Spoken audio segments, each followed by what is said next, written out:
Let's check.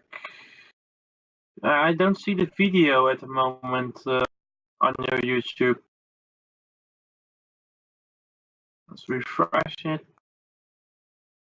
Yeah, got it. Yeah, it works a lot better with these.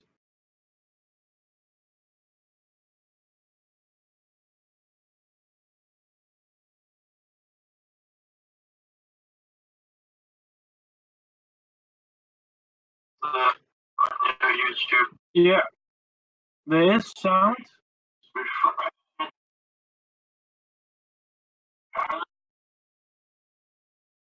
Yeah, it works a lot better.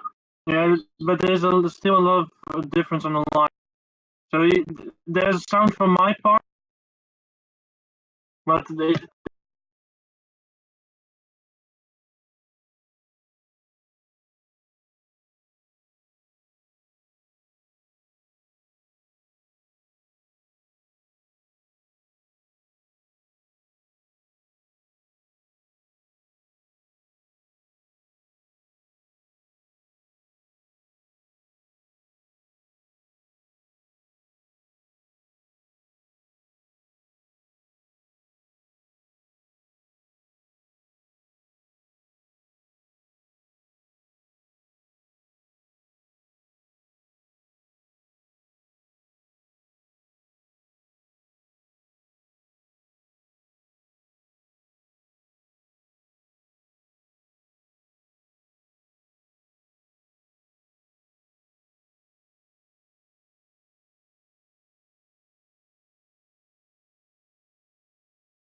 I'm currently listening because I have it on my phone at the moment, but I still hear nothing on my phone either.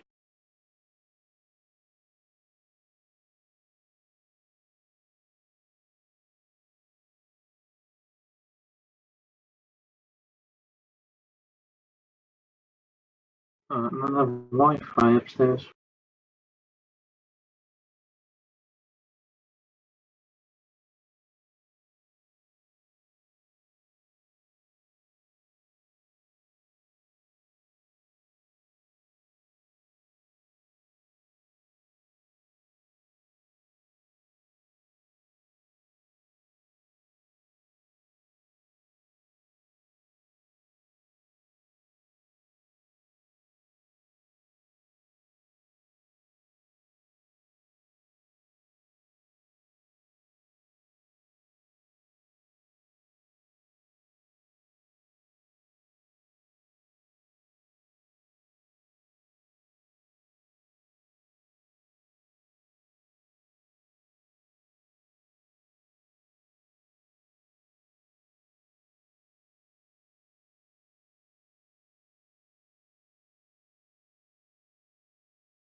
but there's still a difference between from 1 to 2 minutes.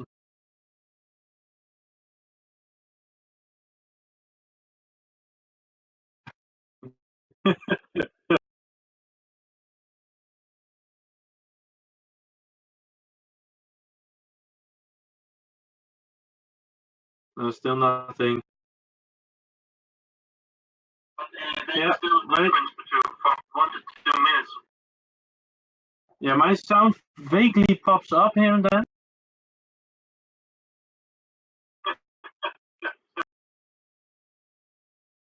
Yeah, that's very strange. Now, my sound still vaguely pops up here and then.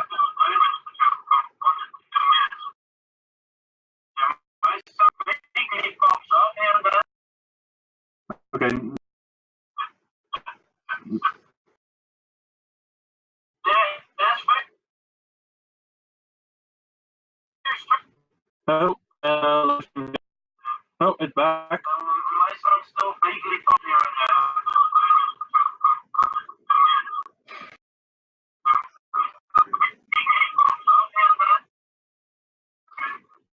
Okay, well. Oh dear. I'll try it on my PC anyway. Save data for later.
Yeah, my sound is gone too now.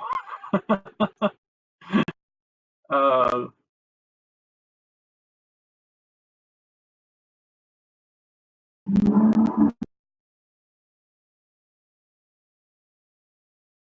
I still hear nothing coming up. Oh, my sound is back. I can still hear myself, but not you.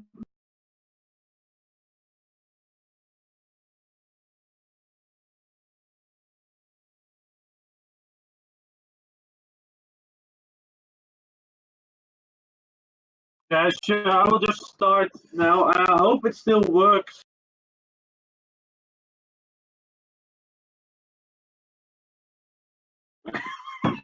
Okay. Yeah, I will. This will be my live stream exactly. I will turn my sound off because it's very annoying to hear myself talking in the background.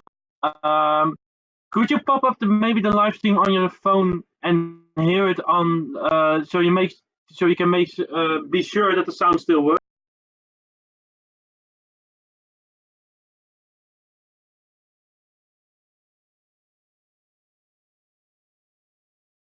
Okay, great. So just make sure that the sound still works, then I will just start talking.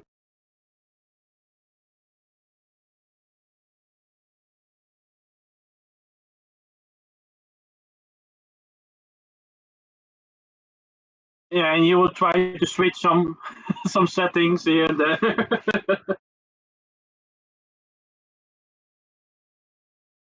Yeah, the difference in between the video shown and the video recording is, I think, around 2 minutes.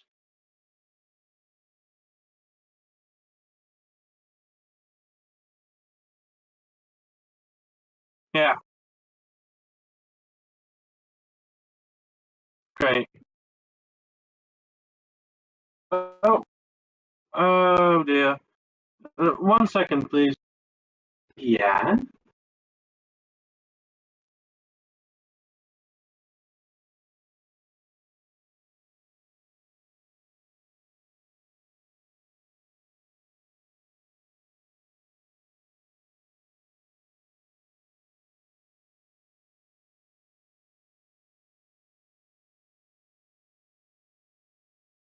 Stream now. First of all, Glenn, thank you for having me. Unfortunately, people are not able to hear you right now.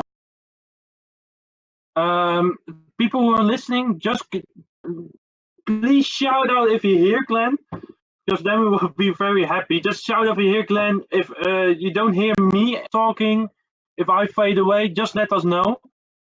Just to make sure that everything works, and we're still figuring it out. Long story short, we need to use a second software, and that's currently not really doing what we want. So let's just go ahead. My name is Enrico, as a lot of people probably know. I'm living in the Netherlands. I'm a big train fan, big Lego fan. Currently joined the BMR team a couple of months ago, I believe. Um, which I'm really glad. It's really an honor to join. I always enjoyed the work of BMR, Brick Mother Will, of course. I always enjoyed the work of Glenn. Penlock, for example, is a great example for how the Lego hobby could be and should be, in my opinion. But that's just my opinion. The goal of this live stream was to show us to show the difference between European and American building. Well, currently we're only able to see the European version. Um, but let's just start out with showing a couple of things I want to show the people who are watching. The first thing I really wanted to show was one of my favorite mocks that I've in the recent years, which has a quite interesting detail added lately, which is interior lights. I hope people are able to see it. This is a major. The camera's down a little bit. Great. This is a Mitropa Speisewagen, which is a German word for Mitropa, a dinner car, dinner wagon. Mitropa was an expensive railway company which specialized in diner wagons. And Mitropa means luxury wagons, luxury hotels, luxury restaurants. And I really want to recreate it into a wagon that would fit perfectly behind the steam locomotive. One of my favorite things about the model is that the entire model has a built-in interior, which I hope you're able to see. Yeah, you're able to see it. Which includes a bathroom, a kitchen. Yeah, everything is 7 studs wide. The reason why I built 7 stud wide, I don't know. Just frankly, yeah, I like things being difficult. Yeah, exactly. Um, the true story is I started out rebuilding Holger Mattis his wagon, which he published in his book, and that one was 7 wide. So I built 2 or 3 of those wagons, and then I really wanted to build a Mitropa wagon for those.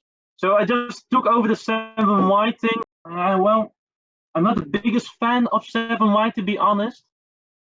I think it has some unique things to it. It has some glamour. It has some good things, but yeah, it's still a white for me.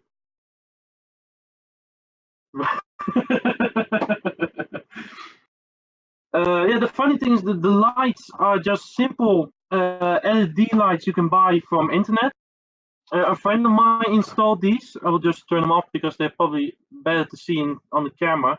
A friend of mine installed these because I'm not that handy with lights and cables, and I think the lights really add something different to it. It adds a little more details, more show, and especially I took this wagon to a show a couple of weeks ago, and the reaction of the children were really cool to hear because they now recognize the steam locomotive, the wagons much more because of those lights, and it gives a more detailed level to it.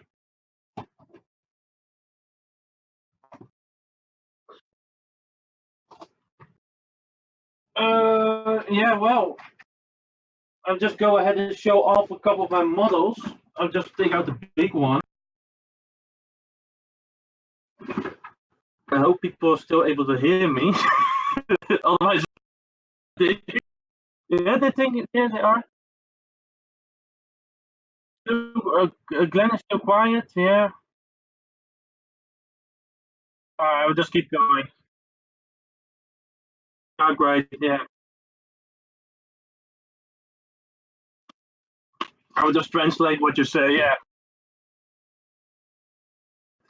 This is the model I've been working on. Oh, okay. I will take it back. uh, yeah, great. Yeah, I've been working on this model for quite a long time. The reason why I've been working on this model is because it's really hard to figure it out. I've inspired the main construction from Waste, the other BMR contributor, and yeah, the nose is the most difficult thing to figure it out because it has a slight shape that's in a different angle. It is really difficult to create in Lego. I hope people are able to see it. It is, yeah, a lot of curves in different angles, and the real model actually has a slight bend into it, but that's almost impossible to create in Lego. Yeah,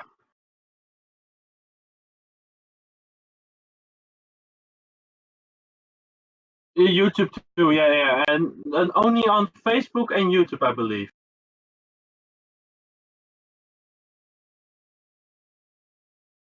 All right, thank you. I just saw that Aaron also reacted koploper. Yeah, that's a funny thing, a funny story I wanted to tell. The Dutch nickname for this model is koploper, which means head walker.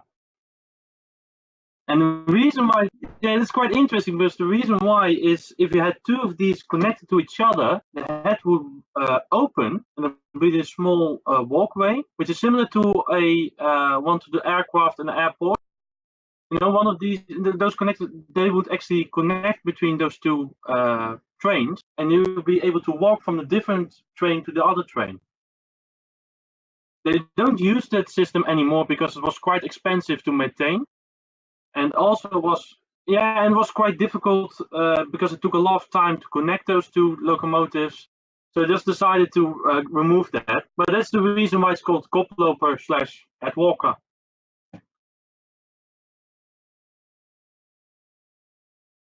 Exactly. Yeah. The reason why the cab is lifted up is because the engineer needed to get, yeah, wasn't able to sit in the front. Yeah. Yeah. Exactly. Yeah. Yeah. The passageway is underneath, right underneath him. Yeah, it's quite interesting model, really recognizable. If you go to the Netherlands or watch a YouTube video about Dutch trains, these always pop up because they're so recognizable. The shape of the head is like the American diesel version. This is our version of the American diesel. They're so.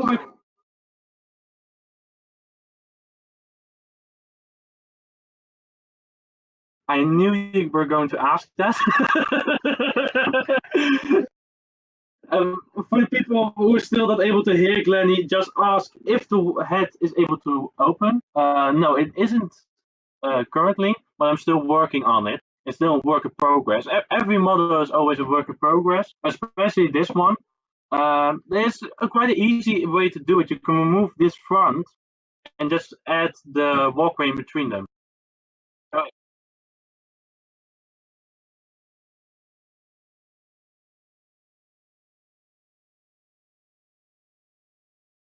yeah, exactly. Yeah, yeah.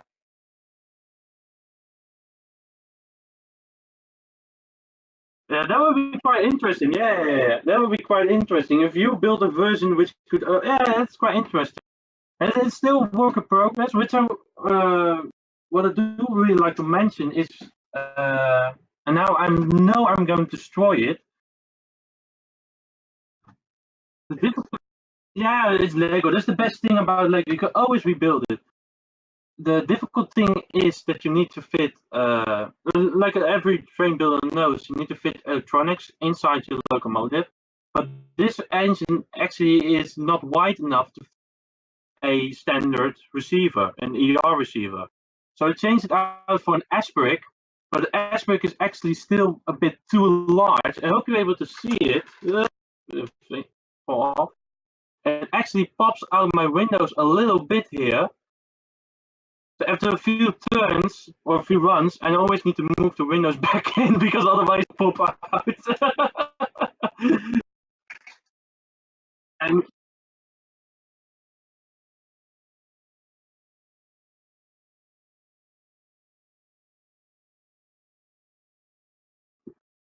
yeah, exactly. Yeah, the difficult thing always is to fit parts with parts for electronics. The most difficult thing to add was not only the receiver but also the battery box, because the battery box is actually inside of the head. So you're able to see the inner workings of the head. It's quite difficult design. I don't want to give away too much because I bought a lot of from Raised. And there are a lot of the main structural design is from him, but the head design there were quite difficult, quite a few changes I need to make. But just a heads up for people who read BMR, we are working on an article about this locomotive and race these wagons. I don't want to give away too much details, but we're working on an article if you want to read more or see or know more details about this one. Yeah, and yeah, exactly. And the funny thing is, always people always react. How is that able to go around standard Lego curves? That's quite easy. It is able to go around Lego curves, but it takes everything away in a 30 starts radius. It destroys your entire layout, but it's able to go around. The last thing I really want to show is a little bit of warning to the people who are listening. These parts on top of the pantograph are. Do you recognize these, Glenn? Which parts? The ice case from Belleville, yeah. These parts, I just checked recently on Bricklink. There are only around 20 available in the entire world. 20 available in the entire world, and there are two colors. There's the silver one and a bit of gray one. These are the silver one, and the gray one. There are only around 25, I believe, in the entire world. And they don't cost a dime. They cost 25 cents. That's the strangest thing about them. So if we have these lying around, please keep them apart from me and mail them to me. Because I could really use them.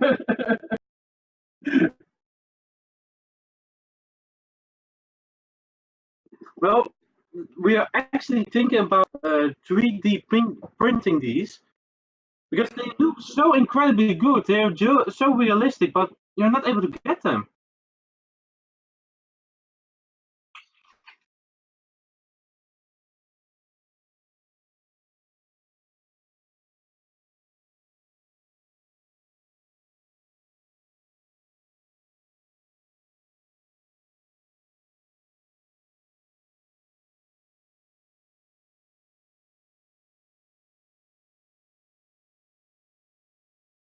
Yeah,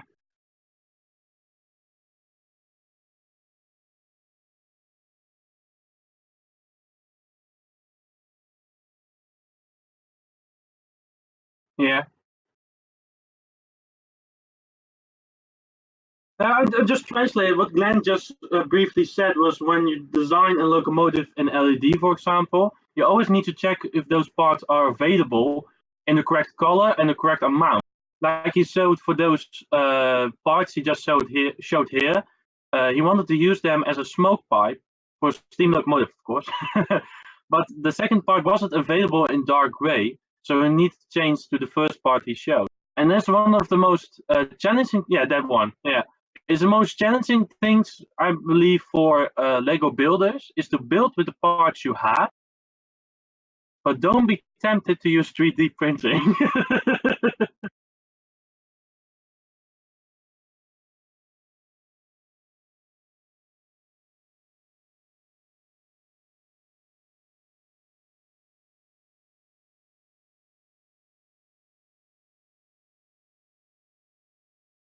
Yeah, exactly. Yeah, like Glenn just gave an example for a locomotive Gale built a couple of years ago, which he 3D printed the smoke. What was it? The smokestack. Yeah, because it wasn't available to build in Lego parts, and that's one of the most difficult things.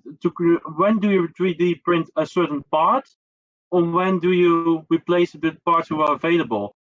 I think the official Lego rule is that you are able to use 3D and third-party parts if Lego doesn't make them themselves. For example, large Lego.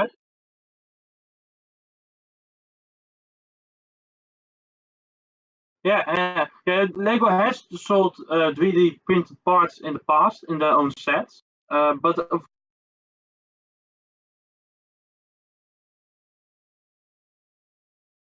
yeah, yeah, I think there was a McLaren set. Yeah, but the difficult thing is Lego has the official rule that you're able to replace, like for example, the Lego track. Lego only makes straight R40 curves, which are terrible. They are terrible, and it's the normal switches. And the official rule is that you're able to replace them with third-party parts because Lego's, yeah, exactly, brick tracks. Brick tracks is certainly is one of the best out there. The quality is, yeah, they are the best out there. The quality is amazing. The first time I received brick tracks rails, I couldn't believe they were brick tracks. They look so exactly like Lego. It's incredible.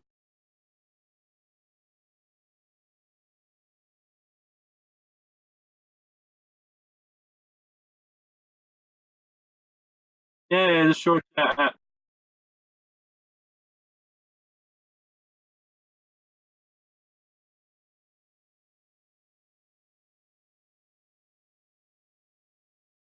Yeah, you got the full one, the half one, and 1.6, 1/6 one, 1.6 studs. Yeah, and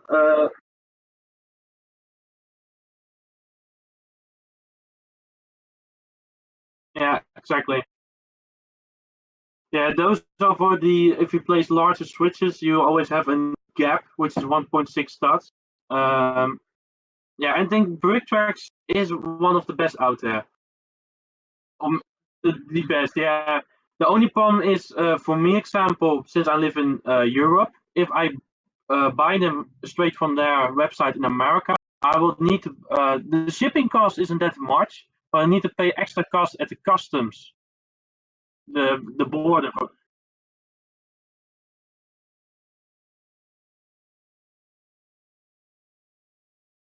Yeah, yeah. A friend of mine is looking to be the European reseller. The same thing with Big Ben bricks, Big Ben wheels. Uh, those are perfect. They're amazing, but I always need to order underneath, I believe, 30 or 35 euros. Otherwise, I need to pay 15 euros just to get them into the country.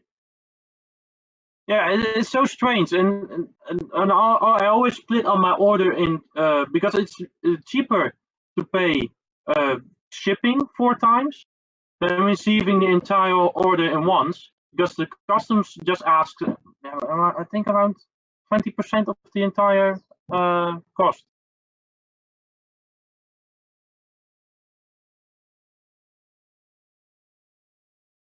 Yeah, they're quite high. So that's the reason why a lot of people are currently looking to be the reseller of a lot of certain parts. Um yeah, the text showed up backwards. Yeah, the screen is mirrored actually. Um, it's on my screen also, but it doesn't show up that much because they didn't see text, but it is mirrored. No, I'm just glad we have sound of mind. So yeah, they at least can hear me. I'm quite curious why it isn't working at your end, but at least we got something. We got something that the people for the people who are watching at the moment. Thank you for watching anyway. Yeah, so like I said, the resellers. There's a certain line, and we are trying to see if we are able to 3D print these parts. Um, is it a line we can cross or not? Well, I think it's always a matter of opinion. You always have a purist around there who don't use any 3D printed parts. As a train builder, I think the line which you can and can't cross is always a lot thinner. So yeah.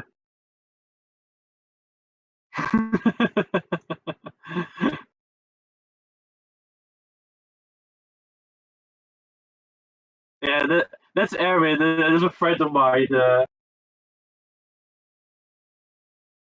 Yeah, we're going to Lego World 2019 in a couple of months. I still around 16 base plates to fill. So yeah, I'm going to have a quite of a busy month.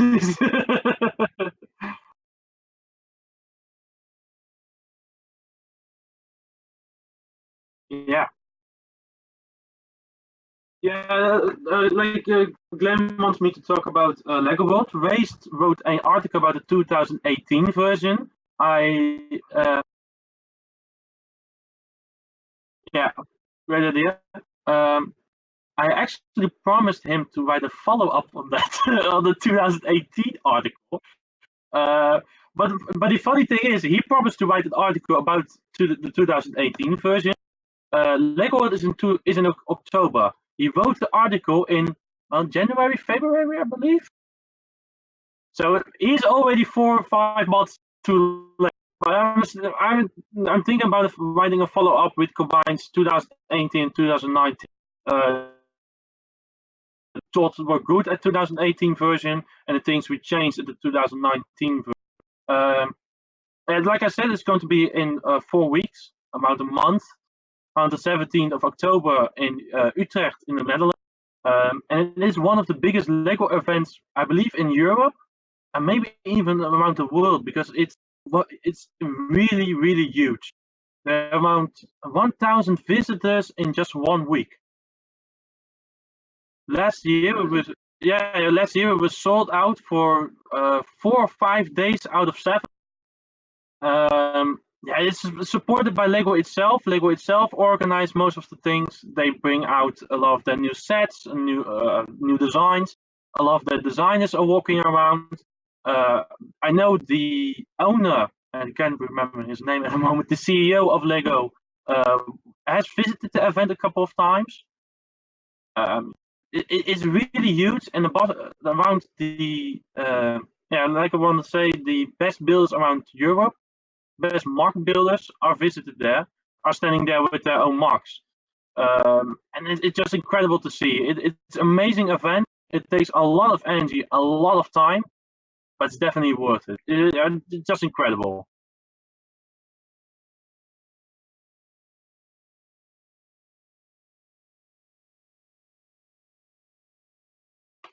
Yeah, March, you posted it at March. Jeez.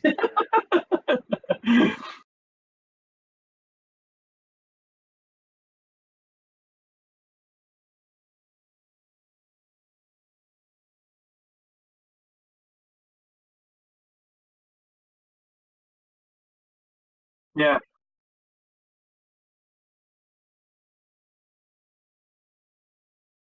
Yeah, like Glenn said, he wrote the read the whole article, and it is one of the events he really want to visit this one time.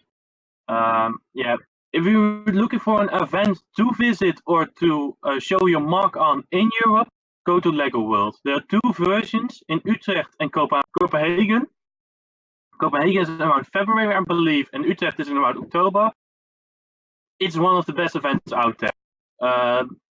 Yeah, it's just amazing. I'm not actually able to say much about the things you can get as a yeah, how do you call it? When you show your marks on there, you get a lot of free stuff.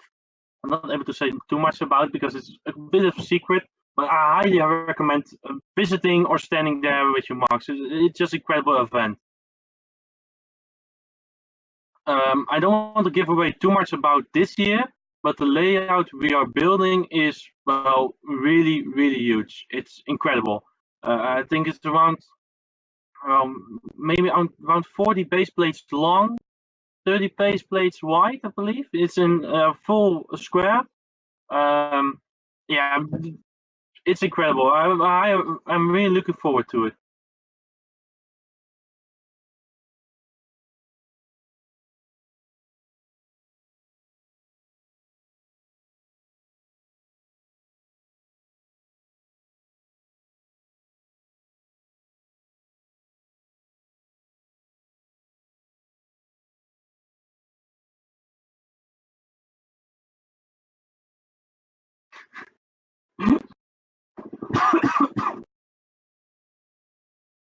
Yeah.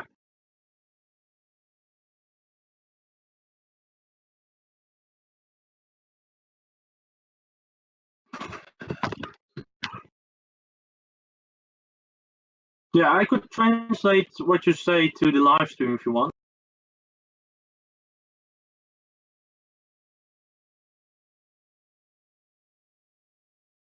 No, that's not the Hogan. That was the Dutch reseller.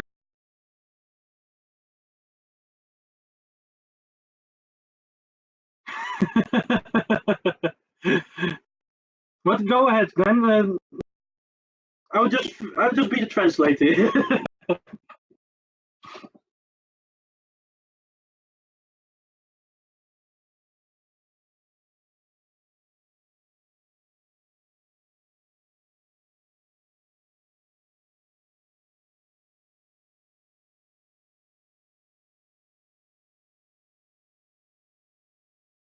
Right, Glenn just said one of the big questions you always get asked is where to start with your locomotive.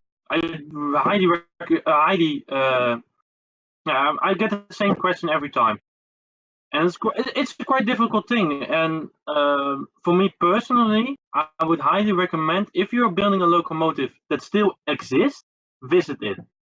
Make pictures, take a camera, make pictures of everything. I don't care what you take a picture of, take pictures of everything, every little detail, because then you're able to fully see how big it is, what details are really stand out, for example. Those things are quite difficult to see on pictures.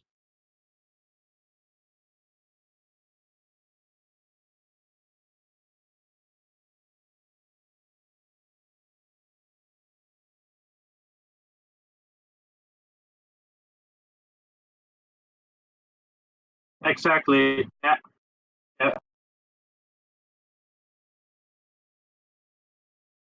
Yeah, Glenn said once when he's researching a certain project, it's always difficult to find decent pictures, and most pictures he finds don't really show the details that you need for your build. And I really recognize that because that's one of the difficult things. You always see a picture of a locomotive running through a main line and running through a field, which is incredible, which is really fun, but you're not able to see the details of the yeah, of the wheels, for example. Yeah, exactly.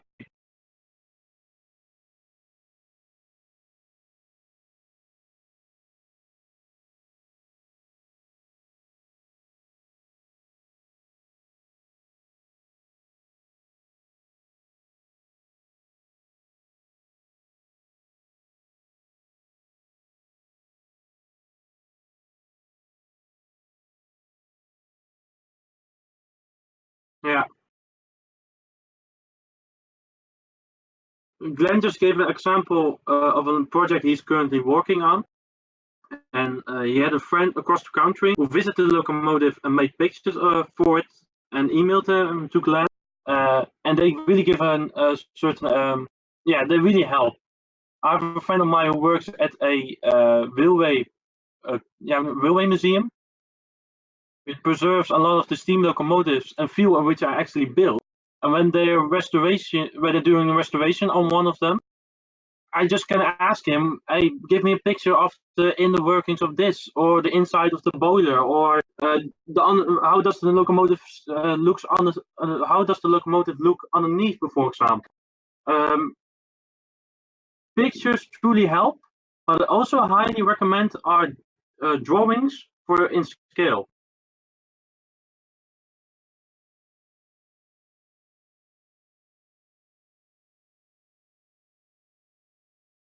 If you give me a second, yeah, I can get the drawing of that one.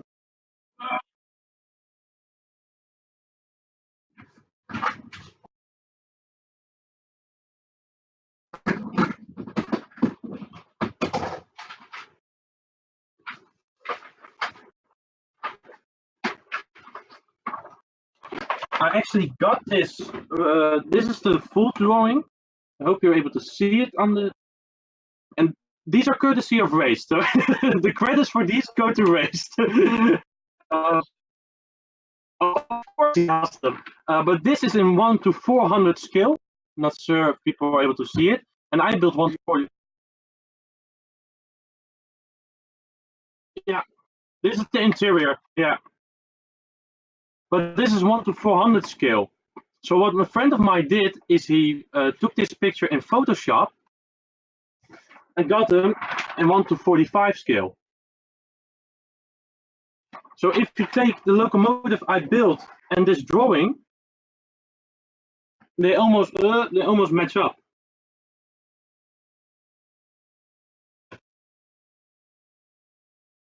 I highly recommend using these because they give just having them laying around.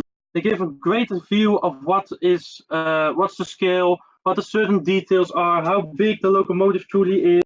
And I just broke something here. It gives them a really good view of how everything needs to look and needs to be.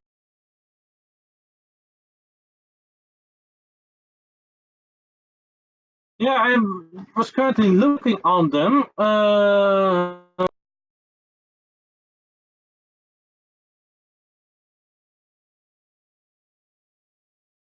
Yeah, that's a great idea. Yeah.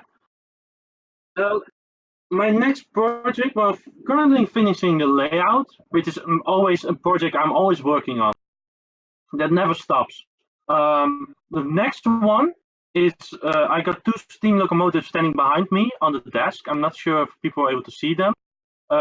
There's a streamlined version. Yeah, I'll probably pick them up in a couple of seconds. There's a streamlined version I really want to build, which is dark blue with a bit of light bluish gray silver tone. I really want to build that one, and just build some rolling stock, cargo wagons, passenger wagons, just having a couple of them to be able to change out. And I think that's currently my next project. And you, Glenn?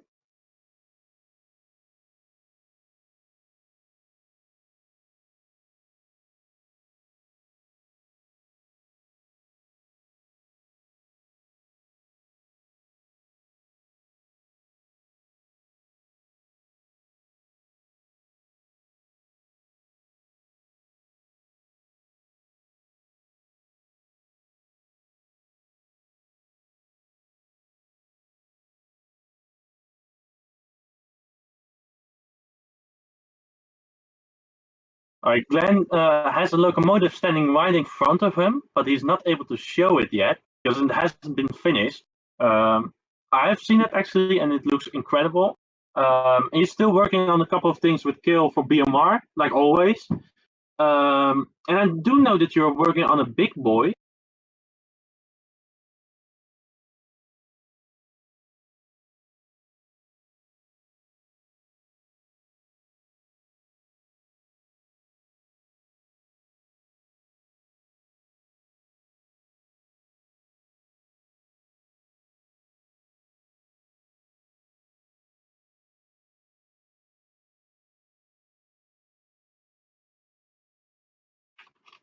Okay, okay.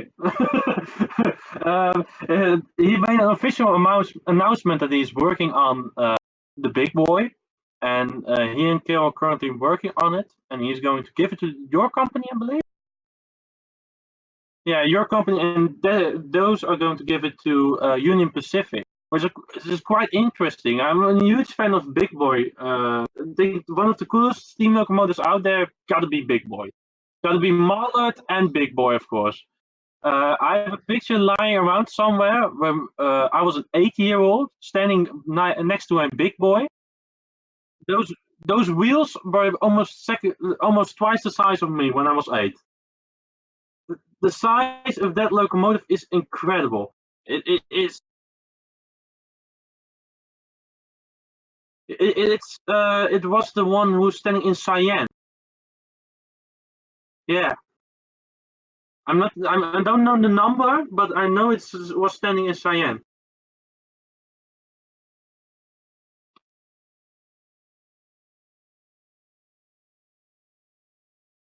It was standing just in a park, I believe. I'm not sure, but it's incredible. The size of it is it's breathtaking. It's incredible. Move on to uh, the next question.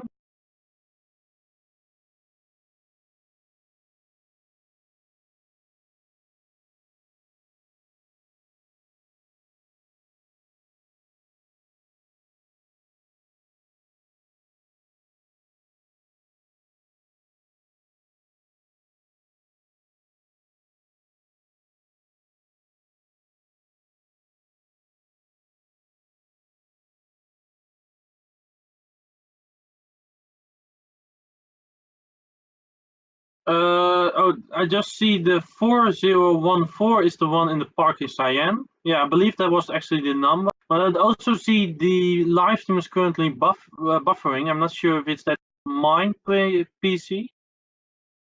Is the live stream working on your side? Is the live stream working on your side?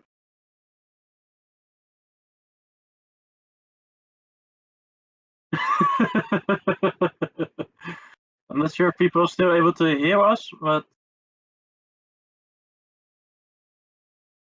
so many questions that still not working. I want to answer so many questions.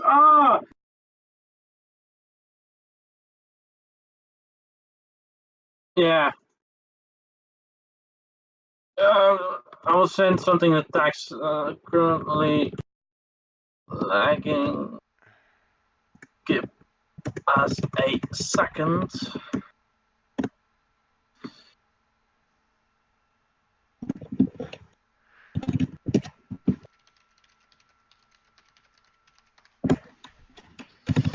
I'm not sure if the sound still works. Do you hear sound?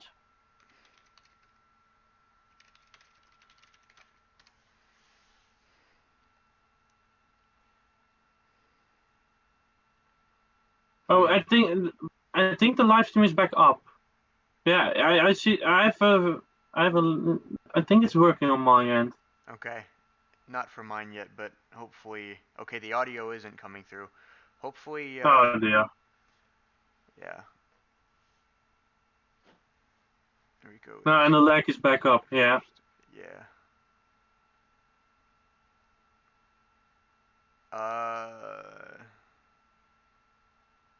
Please come back. I don't know. I don't know what I could do to help. Oh dear. It was barely working. Yeah, we were kind of making it work. Yeah, it was kind of working, but still. Oh no.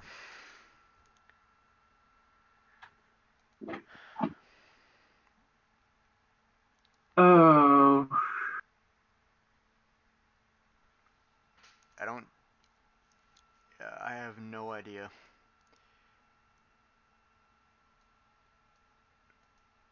Okay, I think it's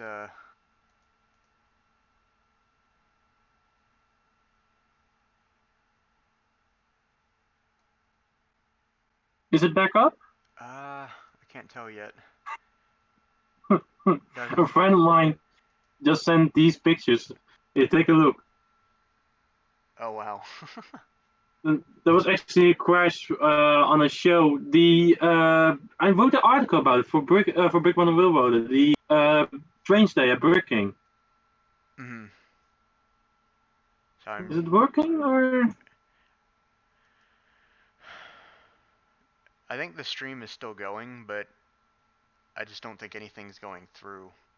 YouTube is not. No, it's still working. Yeah, because I'm able to see chats coming in, but the video Yeah, and I just think the video audio is and. coming through. Okay. Okay. Cool. And and And they can and hear me for some yours. reason. Yeah, for some reason we can hear Glenn. Oh. Wow. So Oh dear. so we have three. There are three things that we have in the stream. It's the video, my audio, and Enrico's audio. But we can only Yeah. get two out of three at any one time. And just answering a quick question, Jelle Wielink, you asked which museums offer steam locomotives. There's one in Rotterdam, which I live quite close to, the SSN, which I highly recommend. And there's one in more north of the Netherlands, the Star, which is around Groningen, and in the south, in Limburg, the ZLSM. If you want, just send me a DM or a private message. I will send you a couple of links/articles. Both audio, no video.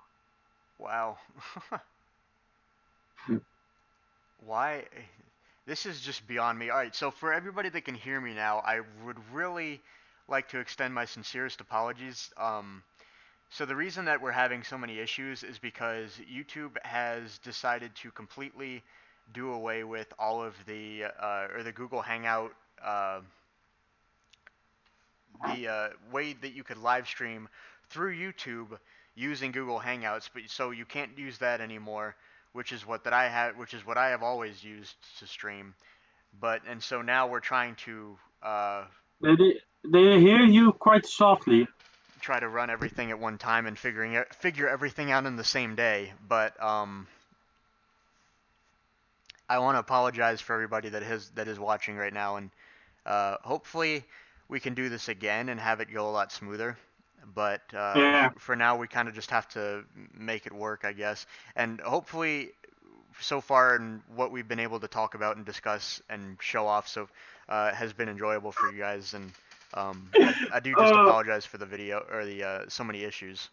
But Aaron just made the perfect comment which sums up the entire deal.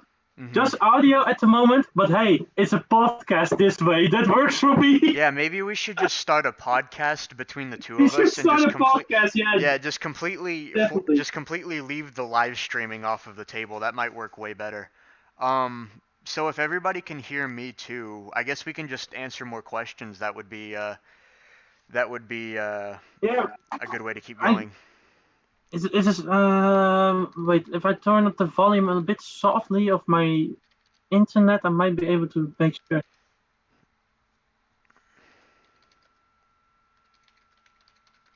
All right, yeah, we're still able to hear each other. Okay, great. What was the question we were looking at? The starter locomotive, if Yeah, I'm correct. so yeah, what would be your recommendation for a starting locomotive or a starting project for maybe somebody who's just getting into more serious scale modeling with For a Lego? What serious would you building, yeah. recommend? What would you recommend? One of the best ways to go is to to remake a version of some locomotive is already being made. For example, if you take the locomotive which Holger Mattes has made, Mm-hmm. if you take that as a basis, you can able to expand your own ideas, own experience into that model, which works great. And it's actually the way how I got started into doing this. Is just taking the basics of which another person has designed, and work your own ideas onto them. That makes a lot of sense. Yeah, I would recommend almost the exact same thing. A lot of what I did back several years ago was before I had actually met Kale, or after I had met Kale, but before I, started talking to him more and more. I actually would look at a lot of models that I had seen online and a lot of models that I had seen people publish, and I would set myself the challenge of reverse engineering those models Exactly. and just build them at almost part for part based on what I could Yeah. see in the photos and what I could, replicate myself. And so I think a lot of that is what I would say helped me acquire Yeah. some amount of skill, is Exactly because that. I could take the skills that I could see visually from other people, and then force myself to work backwards from that, and then basically arrive at the beginning rather than starting with nothing and arriving at the solution.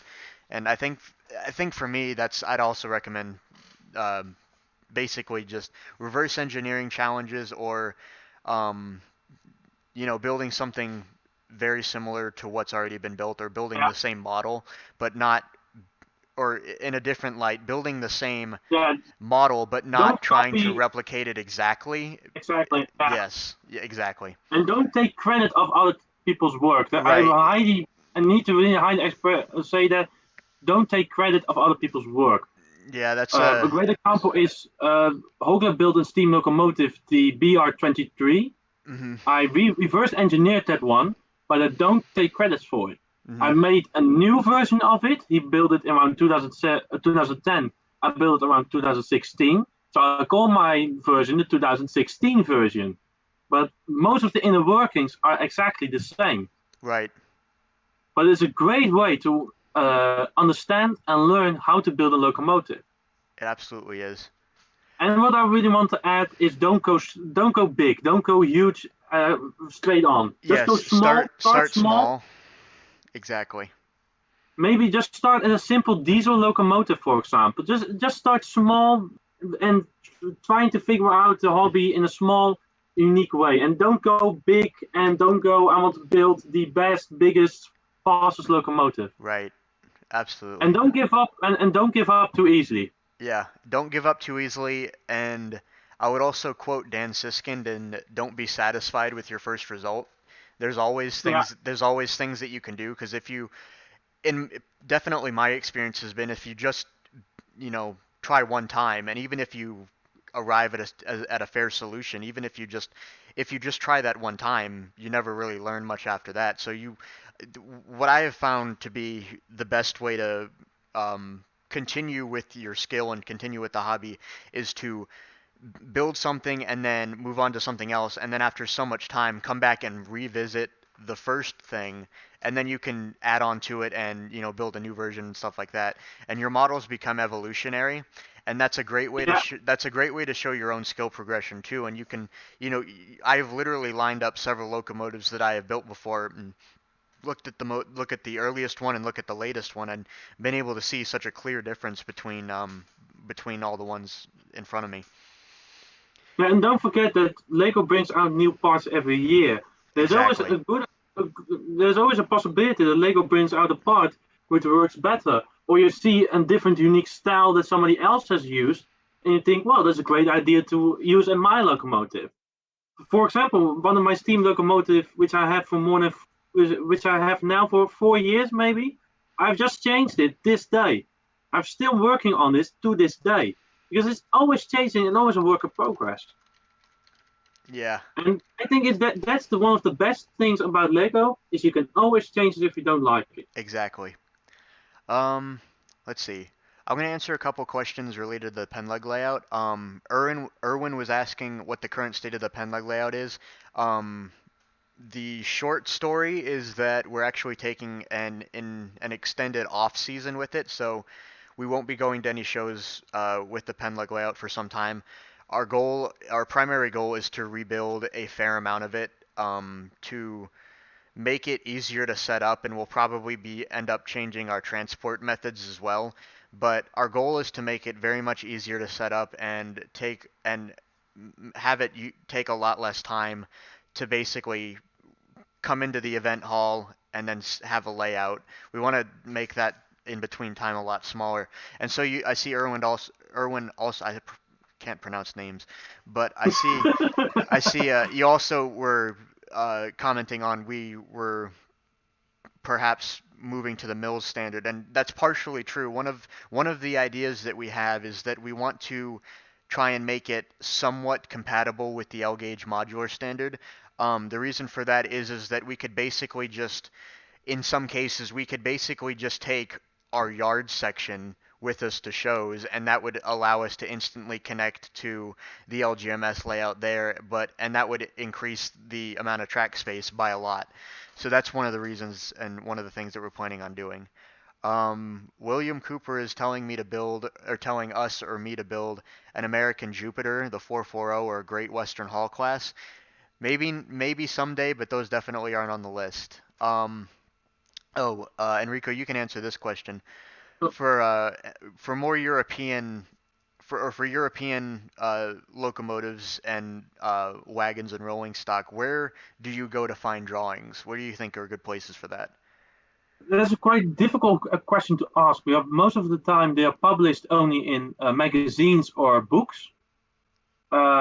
One of the great ways I really highly recommend, if the locomotive is in a museum, it preserves them or still uses them, send a message to them and ask if they still have drawings from them.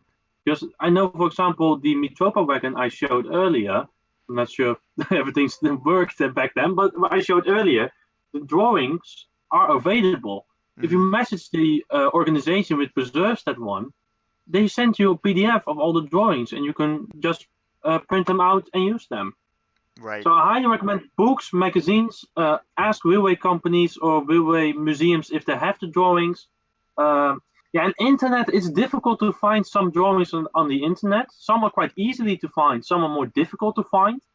Um, but I highly recommend books and magazines. Those, most of the times they are published in books and magazines. Yeah, I've found the same primarily. There are a couple, or I don't know if I don't know if you have the same types of organizations in the Netherlands or across some parts of Europe, but we have historical societies here in the United States, and they're a fantastic resource. Usually they'll have a lot of information. They may not have everything, but they'll often have a lot of the things that you can use or things that will help get you started or at least pointed in the right Yeah, direction.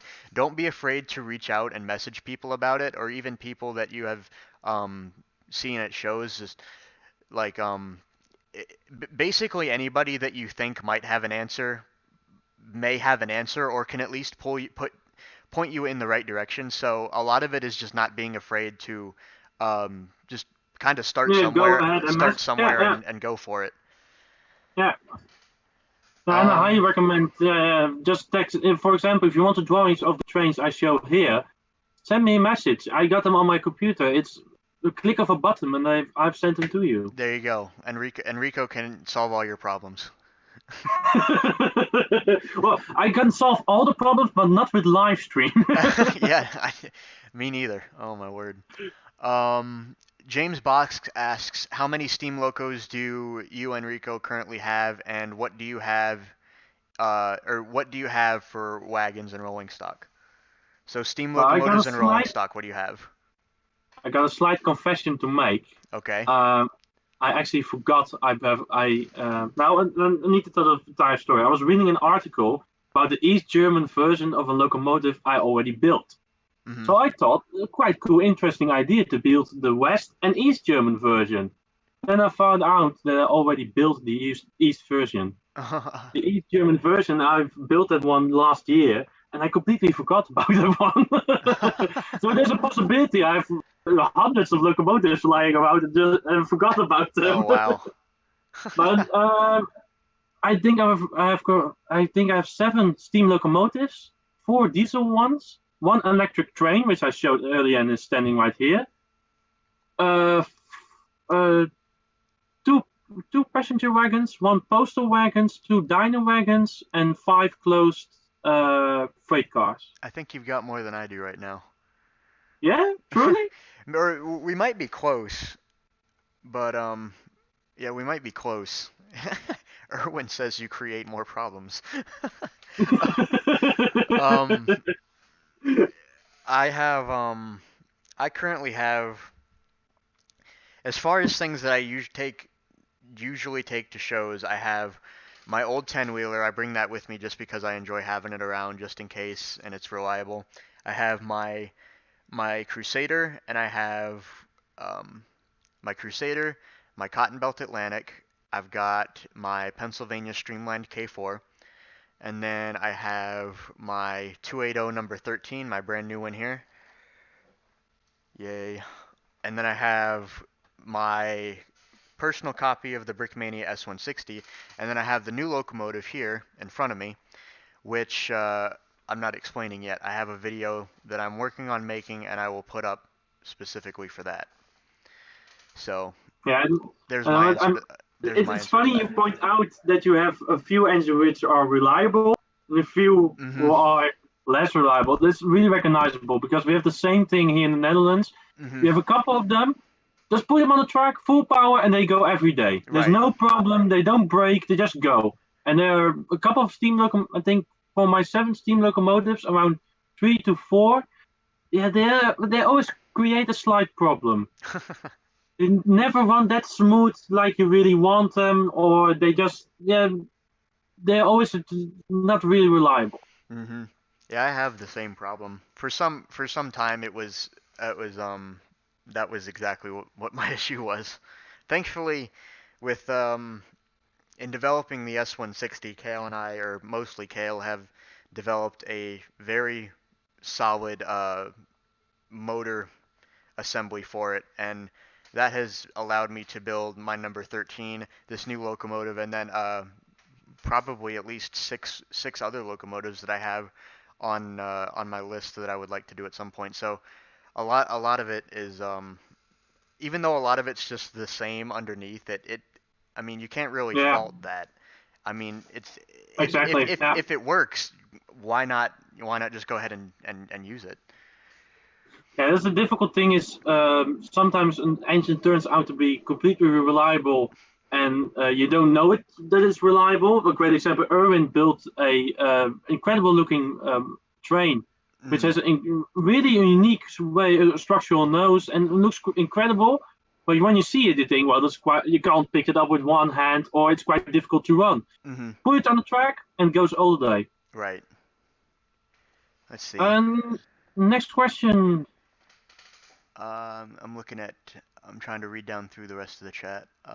Let's see. Time to update the model.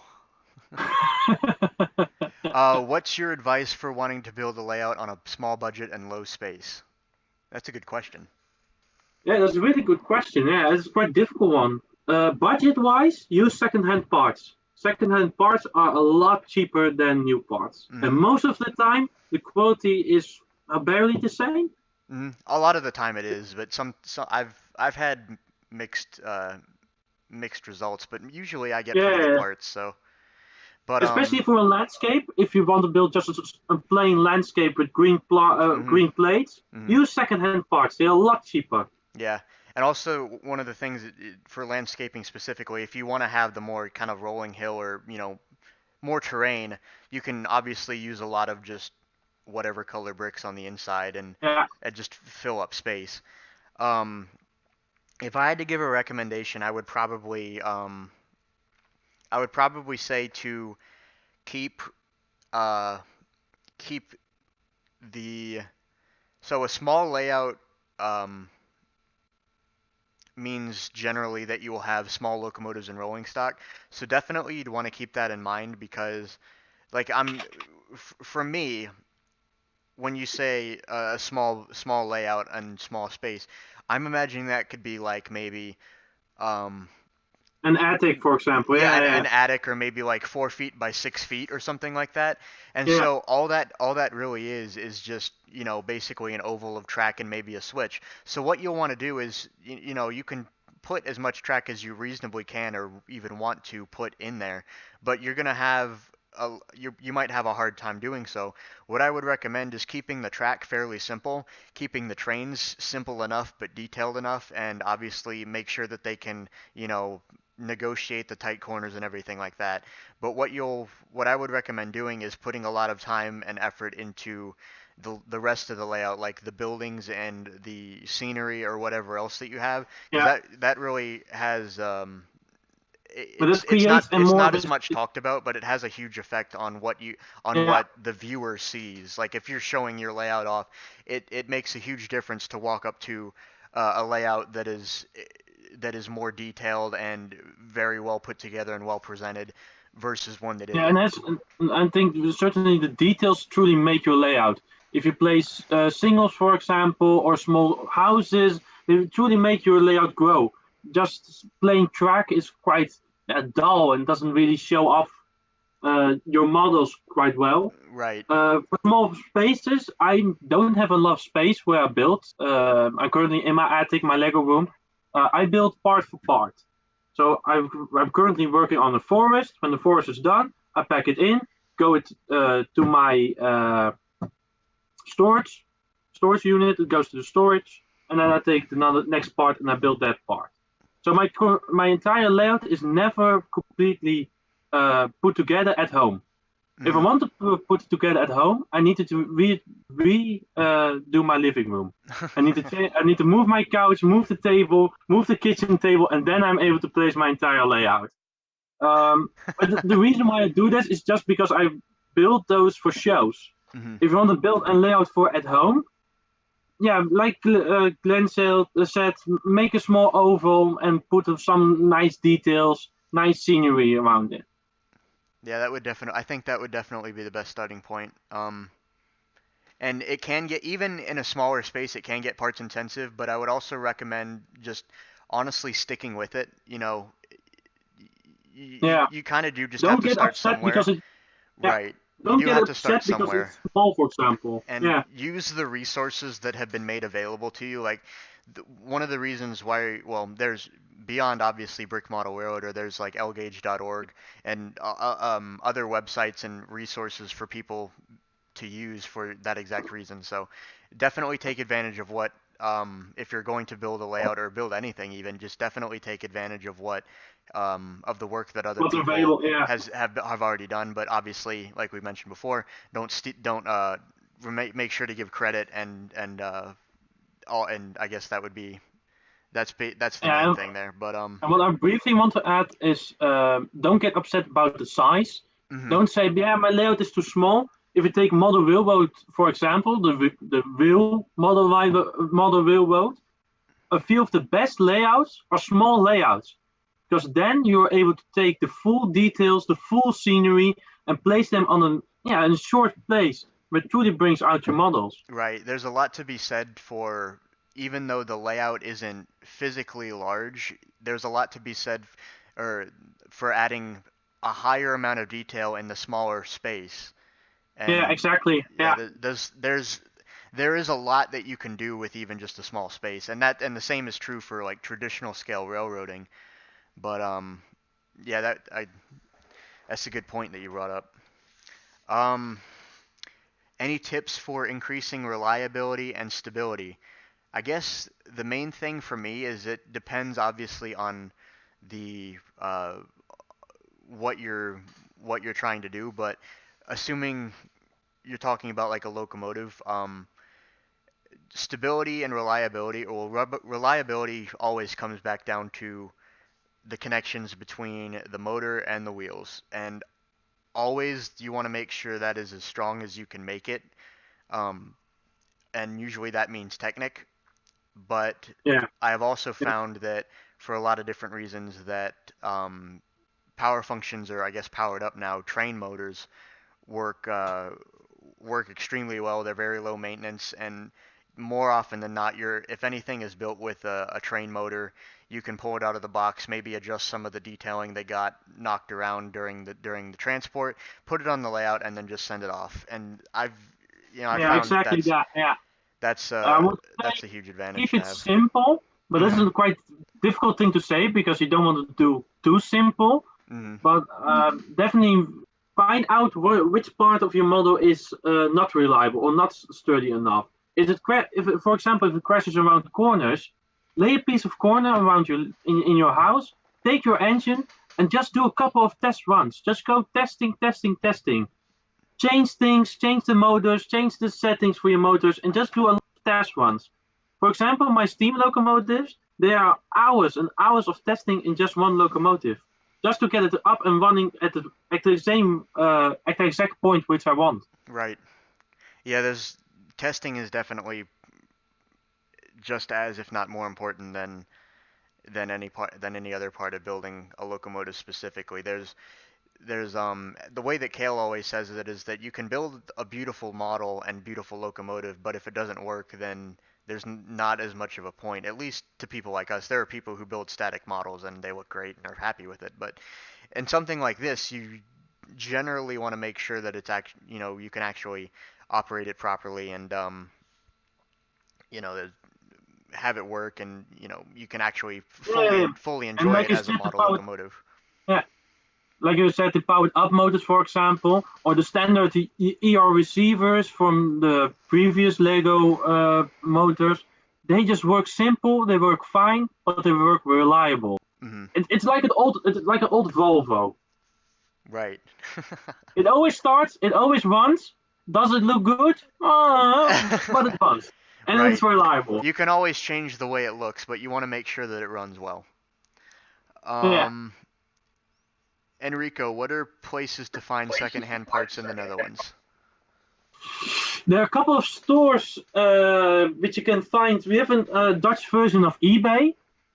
There are a couple of stores which have their stores on there. And Bricklink, of course. Bricklink is one of the best ways to find used parts. And to be honest, if you want a good quality and quantity for used parts, I think Bricklink is one of the best ways because you're able to find you're able to find hundreds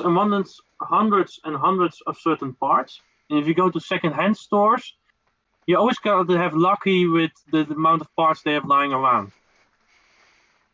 Good answer. I'm not sure. Are there second-hand shops in America, by the way? There are some, yeah. They're kind of all over the place. Is like sometimes you'll get lucky and there will be one close by, and more often than not there won't be. But yeah, there are a few. The one that comes to mind is the one that for a time was the closest to where I was living, which is Warminster Brick Shop, which is in Warminster, Pennsylvania. Um, Bricks on the Dollar or Clutch or Chris, Yeah. he runs that store. He does a very good job with that. Stores like that are obviously extremely helpful, and they allow, Especially if you want to build a landscape, for example, yeah, and you can if get you a don't lot of have a lot of parts parts to start with, just take an afternoon off, go to one of those stores, and you definitely have something to start with. for sure. Yeah, it does help a lot to have stores like that, and if you can't, Bricklink is just as good. And I would also recommend joining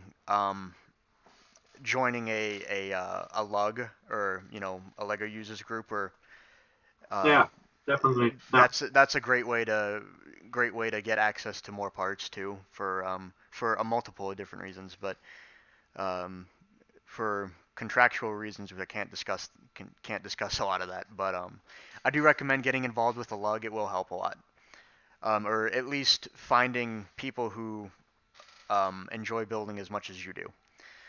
Um, And like I said earlier, don't get afraid to ask people, right. especially to Facebook and so. Don't get afraid to ask people. Just ask a simple question. And you always get a nice answer. And people are always keen to help others. Exactly. In the Lego community, I think a lot of people are just keen to help each other, to make the community grow, and to make friends, really. Exactly. That's a great way of putting it. Um, what steam locomotive do you want to build? You were talking about the streamlined one, I think, earlier, weren't you? Yeah, the streamlined version. Yeah, that's the BR011102. Oh, wait, I might be able to put a link. Oh, You, into the if you chat say actually. here, message it to me on Facebook, and I can put it in the chat because I don't. I think I have chat links in my chat set to automatically be blocked. So message it to me, and I'll put it in. Yeah, sure. Here. Yeah, I got it. And then go to Facebook. It's quite a nice That's looking nice. locomotive. Yeah, I really like the looks of it. It's quite difficult to build. You got more experience in Streamline, so I'm definitely going to ask a lot of questions to you. By all means, I'm happy to help. I have But I have a little bit of experience with streamlined locomotives. yeah, if we just take for example the Crusader, To be honest, Glenn, the Yes, Crusader might be one of the most famous Lego locomotives out there. that would I take that as a high compliment. Thank you very much. I think everybody knows the Crusader. As a steam locomotive, is one of the populars and most favorites. And what I personally really like is the colors. Oh The shoot. sound, of course, is amazing, but I really like the colors and a certain shape of it. And I think streamlined locomotives look incredible, but they are extremely difficult to build. Yeah, they definitely are. I've had a fair amount of challenges in uh trying to build both the Crusader for one thing and also the streamlined K4 that I have as well. Both versions of the K4 actually.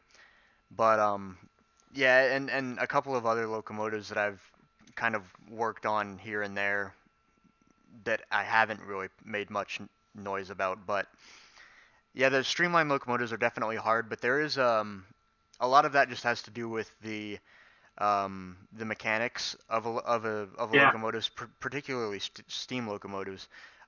Is you have all the moving parts around the wheels, and that takes a lot of work and effort to figure out how to fit that all in properly. But there is kind of a blessing to streamline locomotives because they are much more, in some cases, they can be a lot more boxy. Because like a lot of them just have the yeah. smooth sides. Like a lot of the I details just are wanted to hidden. say that. Yeah, Yeah, a lot of the details are hidden, so it's in a way it is a little bit easier. And especially if you build a streamlined locomotive tender, it's basically just a box with curves around the edges, and that's really not that hard. But and it's a great way to actually put your engine, the motors, inside your tender. yeah, it definitely is. And I use Power Functions train motors in both the K4 and the Crusader, and they work really well. I did put a yeah, link to the in the chat to the locomotive that Enrico was just talking about. Ah, good um, questions, guys. Great questions. How do you transport models, both layout and trains?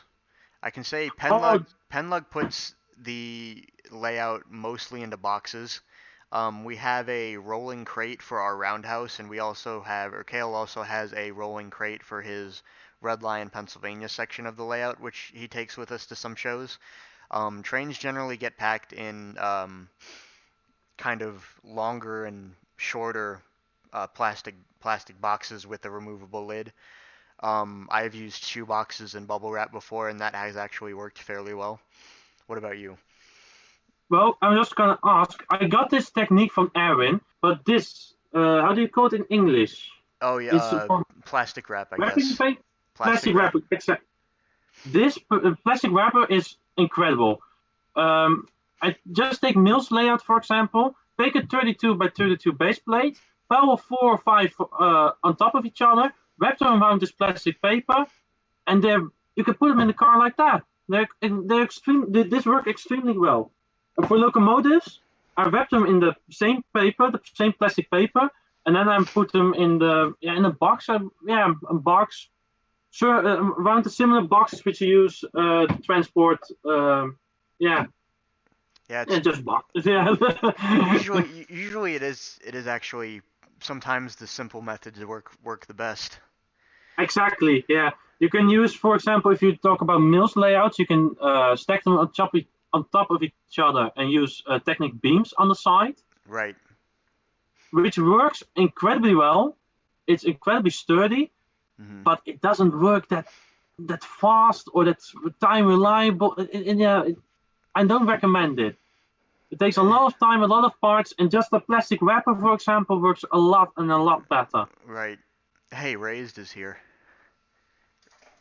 Finally, from east side of the of Europe, he finally joined. About time. We were waiting on you. Yeah, got time. No, Sorry for the. I'll have to explain to him now that the it video has wasn't turned into working, a but podcast, not a live stream. yeah, exactly. Which I really want to ask you, how can you pronounce his name? His original name? Can you pronounce it? No, we just call him Raised because it's shorter. Yeah, exactly. I'm not gonna lie to you. It took me 4 days to figure out how to pronounce his name. It took me Oh my word. 4 full days to figure it out. Oh wow. Uh, yeah. For those who don't know, Gerbrand here in the chat. I guess that's how you pronounce it. It's how Yeah, at exactly. Yeah, least how it's exactly. Yeah. spelled. Um, Gerbrand in the chat, he is goes by Raised online, and he writes for Brick Model Railroader as well, and he played a large part in helping get Enrico involved as well. And so obviously we're very grateful to have both of them uh, involved with BMR, and we're looking forward to hopefully doing a lot more with them, and we're excited I to would see. really like to have well, I think a live stream with all the BMR team members would be great. One day But I'm also sure would we can re- make that happen. but I would also really like to visit each other just do a huge show together Hmm. in Europe or in Americans.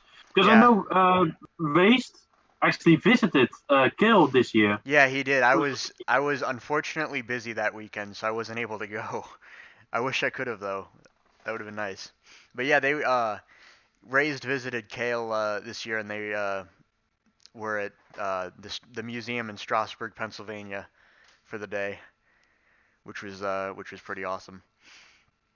But I would like at some point, that would be really cool if we could get all the BMR contributors and staff together at one show. I would love for that to Yeah, happen. That would be quite an event, and I really hope we can make it happen someday. Just gotta coordinate and find a good time for it.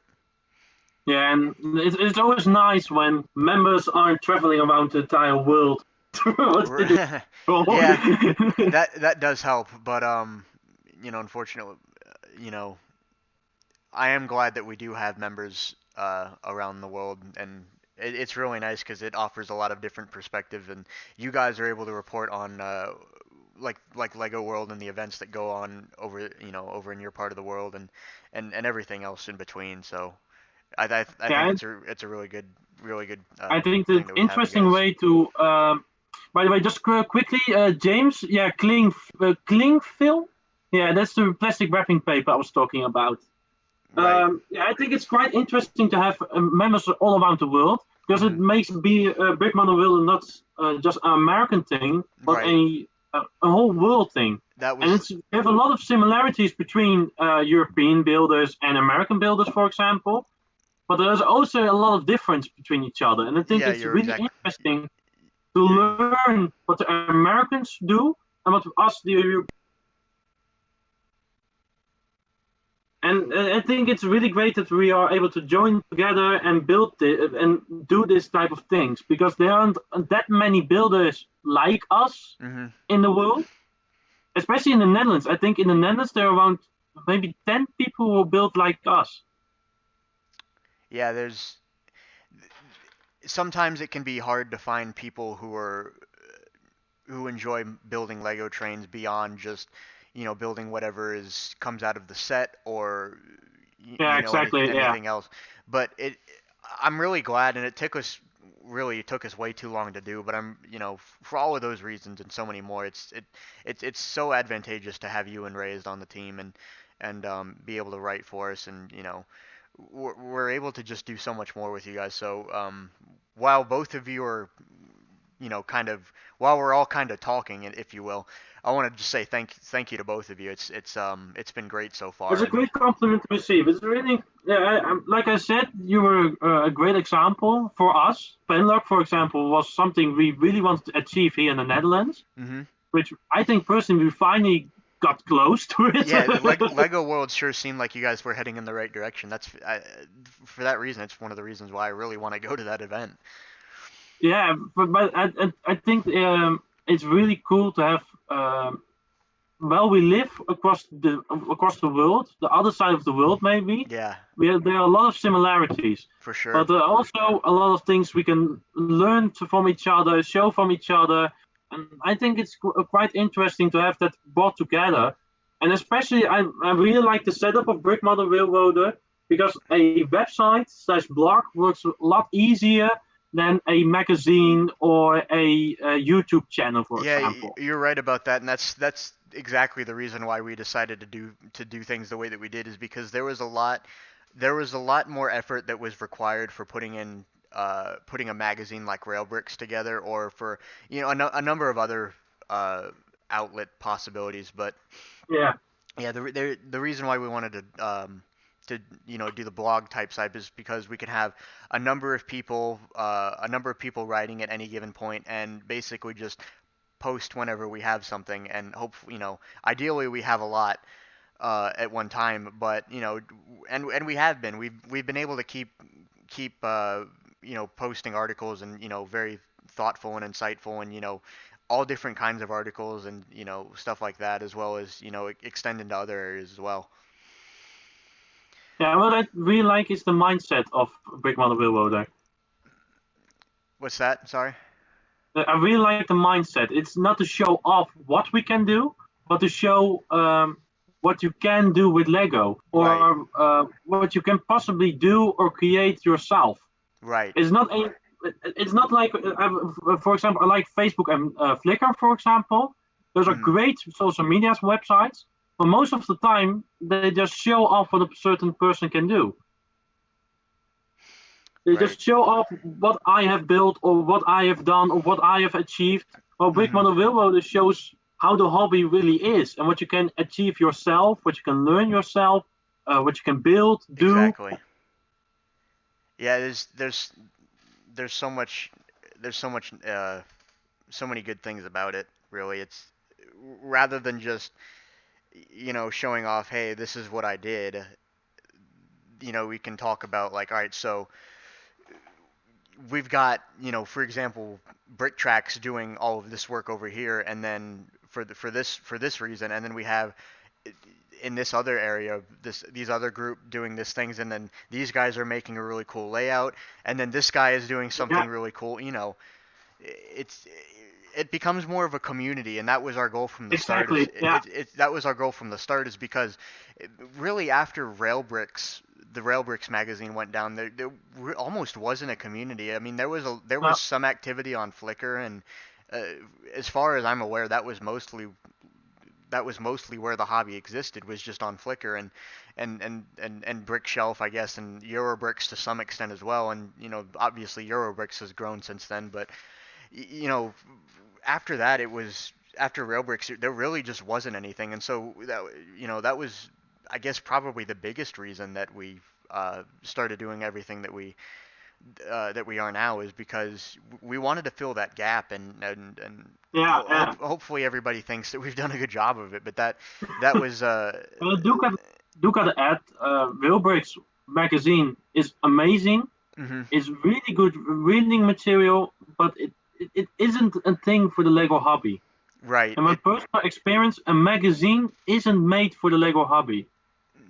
Yeah, it's It, harder to maintain, and exactly, yeah. instead of And like more frequent updates and articles and stuff like that, which I think is more beneficial. It's kind of more, you know, sporadic, and what say has we've happened we've got in, one issue in this month, and then maybe like 8 months until the next. yeah, So yeah. and in those 8 months, hundreds of models are being built. Forty Exactly. shows have happened. And even as Lego you're has brought out three trains. even as you're putting the next issue together, the further you go, the more there is to write about, and the more that has to get put off until the next. Exactly. So yeah, Yeah. yeah. But all respect to the people who worked on Oh yeah, the magazine, for example. They were amazing. They were one of the things why I started doing this, for example. absolutely. Railbricks um, was Was one of the pioneers, I think, really for the entire label. yeah, it as far as I know, something like Railbricks had never existed before, and it was a huge it was a really big deal. And like, there were, even still today, I get people that have asked me about Railbricks that I haven't talked to much before, and like, newer people coming into the hobby have heard of Railbricks before, and that to me Yeah, is incredible, because Railbricks hasn't been done for so many years. I don't remember exactly when it died down, but that's how big of a deal it was. Is that Yeah, you it know, was really huge. Yeah, but it was new international too, eh? It was yeah, international. exactly. Like they had French authors and Dutch and everywhere really, and Yeah. British and American, and everybody would write for Railbricks. I mean, in the same way that it was the same community effort. It's just I think uh, the The outlet, setup of a magazine yeah, isn't. the the method I guess wasn't ideal, but Yeah. Railbricks really led the way for a lot of people, and myself included, and I can only be thankful for that. Yeah, and what Um, I do really like to bring forward is if you take, for example, the model railroad community, they are mhm, struggling too with the same problem. Magazines are dying out about model railroading. Here in the Netherlands, there are only two or three model railroad magazines still alive. right. If you take Germany, for example, Germany is huge, but they only have 4 to 5 magazines flying around. Mhm, exactly. Yeah, it's interesting to follow the trends and stuff like that, and I've always been intrigued by it. Um, so I'm seeing if there's any more questions. Yeah, I was doing exactly the same. Um, Let's see. Erwin was asking about article about boiler and tank designs. Yeah, that's something that I've wanted to do for a while. It's just I haven't been able to do it yet. Um, if you're curious now, there is a picture that I'll try and find and post in the chat that I have found to be extremely advantageous for the sake of uh, yeah, basically I cylindrical think objects built in Lego. yeah. What I do want to really add is that boiler designs are one of the most difficult things to do in the Lego hobby, Hmm. and they don't. I don't think they never really match up with the real thing. There is always a slight difference between the real thing and the Lego model, but it's logical. Lego is square. There are slopes, of course, which are round, but Lego itself is square. And Right. building a round thing with a square item is well difficult to say Yeah, at least. it absolutely is. I'm trying to find this picture. I don't I don't remember exactly how far I'll have to go If back people to. have questions about anything that me and Glenn might be able to answer to, just ask him in the live chat. Yeah, please. I'm having a great time answering questions. I hope you are too. Yeah, I really like this because it shows the things that other people run into, which is quite recognizable. For example, the layout thing we talked about. Hmm. There's something I really recognize. Yeah. I did put the link in the chat to a photo from the Flickr user Wes Turngreat. He has taken a lot of time and put a lot of effort into modeling uh, tank or cylindrical sizes in Lego from ranging from 3 studs in diameter to 8 studs in diameter, and it's been a huge help for me. I use it as a reference very frequently, so I've linked that in the chat. Hopefully everybody will. Hopefully there will be some. Hopefully Yeah, it's useful to you guys. I'm currently saving this, the same Yeah, picture. it's really good, isn't it? It's really good. Yeah, it's really Um, good.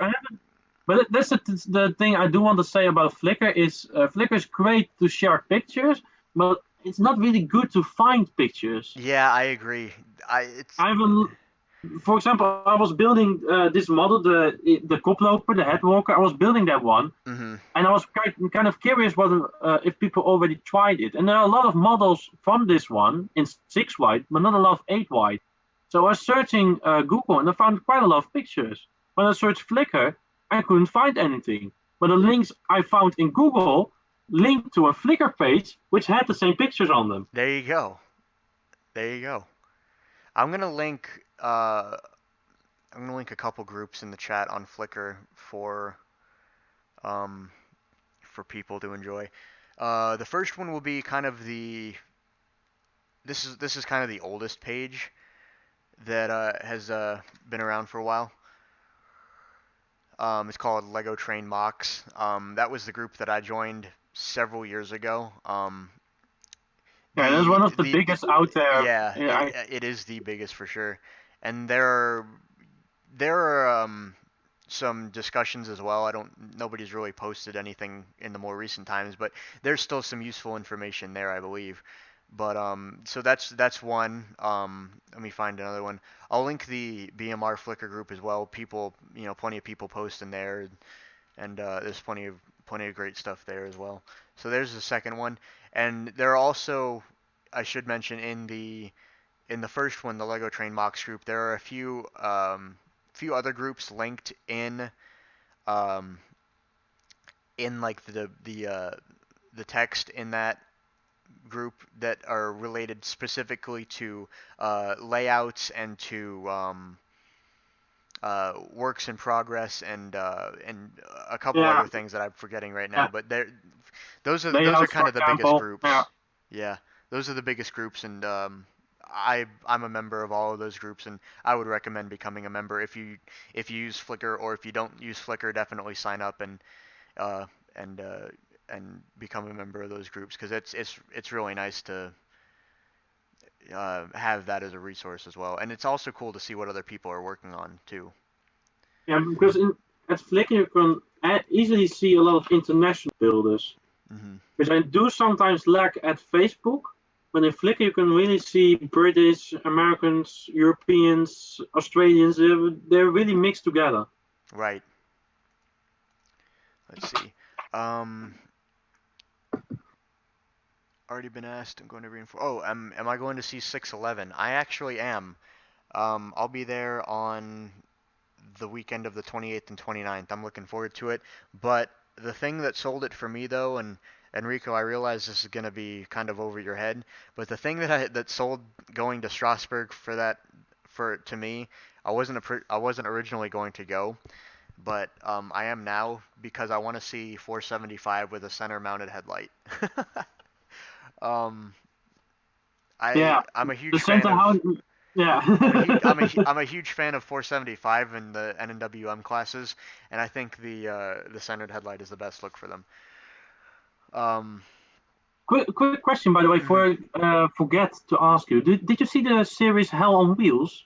Did I see what? Sorry, Eh, The series Hell on Wheels on AMC. I didn't. I've got I've Oh, got a couple yeah, of I people. highly recommend it. I highly recommend it. Yeah, I've got a couple. I have had a couple people that have said to me that they watched it and really like it, and that they believe that I would watch it and really like it too. So I'm sure I will at some point.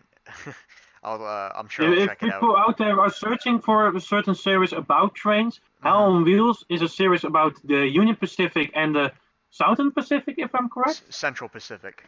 Central Pacific, building the first continental railroad across America. Right. And it's a really cool series. It's a long series, around 5 to 6, but it's really cool and really enjoyable. Right. Yeah, I will at some point check it out. Um. Oh yeah. If I'm in Strasbourg at the same time, be sure to say hi. I don't know how long I'll be there on the 29th, if at all, but I'll try. Any contacts to the German Lego train scene? Um. Yeah, that's a quite interesting question actually, because at Lego World, which I talked about earlier, live stream slash podcast, a couple of German friends of ours are actually visiting with their models, which I do really find is that there are a lot of German builders out there, but they're Mhm. difficult to contact from some strange reason. They're quite difficult to find. Yeah. Um. Okay, I. for example, Hogle Mattis is one of the most famous ones Mhm. from the entire Lego hobby, but there are a lot of smaller ones, but for some strange reason, they're quite difficult to find. If Right. you want to contact us, for example, just send a message to Facebook or YouTube, for example, because I'm always interested to working together and finding more people who build the same way. There you go. Would I do 475 in Lego? At some point, I'm sure I would, but it might be a while. So many other projects to do. Um, it is quite recognizable that we both have a long list of waiting Yeah, projects. I could show you. I won't because I don't want to spoil anything. But I have my notebook sitting behind me, and I've got two large notes sections in the book. One is for Yeah. locomotives, and I've got three columns, and I have ones that I'm going to work on very soon, ones that I'm going to work on a little bit farther away, and then ones that I'm going to save for a rainy day. And then I have the same thing for freight cars and passenger cars too. Oh wow. So it's my list only gets bigger. It seems like it never gets any smaller. Um, I think it's quite normal to always find new projects you really want to work yeah, about on. I've found one or two just in the past month that I'm sure I won't get to for several years from now. But The always the, I'm sure that's the same for a lot of people.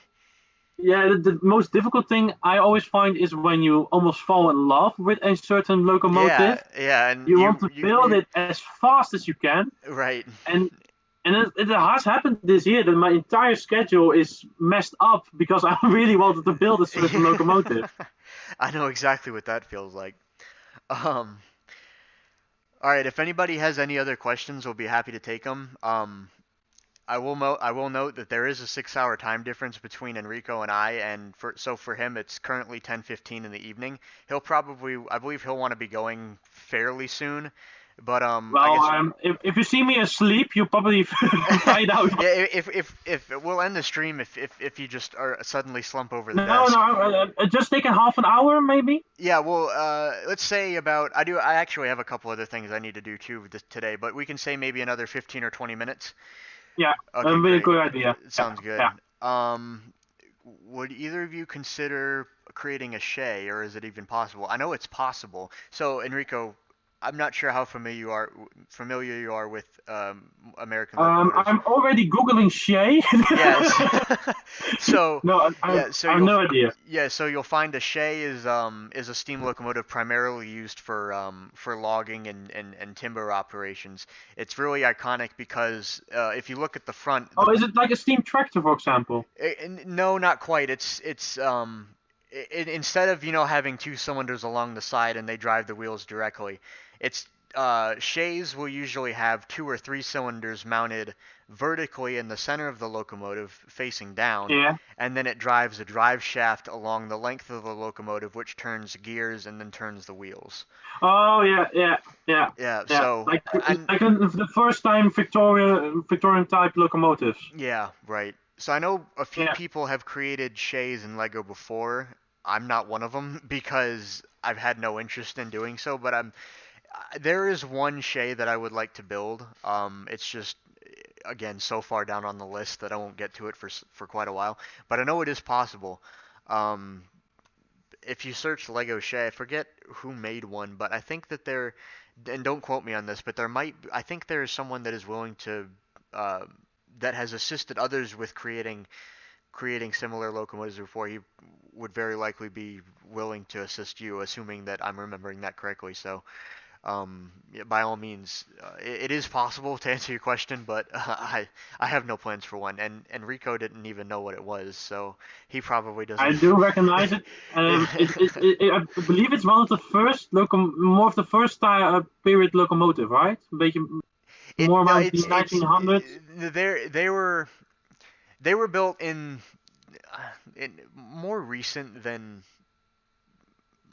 more recent than some, but they're not they're obviously not super current. And there was a time like they were built for a specific purpose, and so like obviously when logging operations when they basically Yeah, ran out of trees, they would close the operations and then they would sell the locomotives. So a lot of them got cut up, but there is actually a yeah, fair yeah, amount of reused. surviving Yeah, yeah. too.